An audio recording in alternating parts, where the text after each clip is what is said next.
इचलकरंजी शहराबाबत हर्षवर्धन पाटील यांनी वादग्रस्त वक्तव्य केलं आहे। इचलकरंजी शहराची तुलना त्यांनी पीओकेशी केली आहे। इचलकरंजी म्हणजे पाकव्याप्त काश्मीर असल्याचं हर्षवर्धन पाटील म्हणाले। तर हर्षवर्धन पाटलांकडून इचलकरंजीची तुलना पाकव्याप्त काश्मीर सोबत करण्यात आली आहे। माजी मंत्री हर्षवर्धन पाटील यांचा इचलकरंजी बाबतचं हे वादग्रस्त वक्तव्य आता समोर आलं आहे आणि त्यावरून त्यांच्यावर टीका होऊ लागली आहे। दरम्यान स्वतः हर्षवर्धन पाटील आपल्या सोबत जोडले गेलेले आहेत।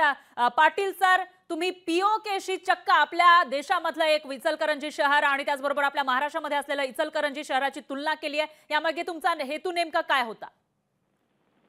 नाही, या बातमीचा विपर्यास झालेला आहे। मी इचलकरंजीला काय गेलेलो नव्हतो। इचलकरंजीचा काय संबंध नाही, काय नाही। हर्षवर्धन पाटील जी, आमच्याकडे तो बाईट आहे, आम्ही हवं तर तो बाईट तुम्हाला ऐकू शकतो। हो, मी ऐकून घ्या। मी तिथं ते वाळव्याला कार्यक्रम होता आणि वाळव्याच्या आजूबाजूला पॉलिटिकली तिथं ते खासदार मानेंनी भाषण केलं आणि ते म्हणले की या भागामध्ये मला मतदान मिळवण्यासाठी खूप अडचण होती आणि त्या कॉन्टेक्स्ट मध्ये ते स्टेटमेंट आलेलं आहे। त्यामुळे तसा कुठलाही त्याचा वेगळा विपरीत अर्थ काढू नये असं माझं मत आहे। पण पाटील सर, विरोधकांकडून तुमच्यावर गुन्हा दाखल करण्याची मागणी केली जाते किंवा तुम्ही तुमचं ते वक्तव्य मागे घ्यावं अशी ही मागणी केली जाते?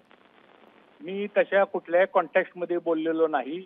त्या स्टेटमेंटचा जर कोणी विपरीत वेगळा अर्थ काढला असेल तर ते चुकीचं आहे। माझा बोलण्याचा तो उद्देश नाही आणि ते इचलकरंजीला तर मी गेलेलोच नाही। नाही, तुम्ही इचलकरंजीला गेला नाहीत, पण इचलकरंजी जे आपल्या देशामध्ये आहे त्याची तुलना तुम्ही पीओकेशी केली आहे। पीओके जे पाकिस्तानमध्ये आहे। नाही, तसा रेफरन्स नाहीये तो। ते चुकीचा गैरसमज होऊ नये तसं मी तसा माझा इंटेन्शन बोलण्याचा नाहीये। निश्चितच पाटील सर, तुमचा मुद्दा लक्षात आला आहे। दरम्यान धन्यवाद, तुम्ही लोकशाही मराठीशी बोललात त्याबद्दल।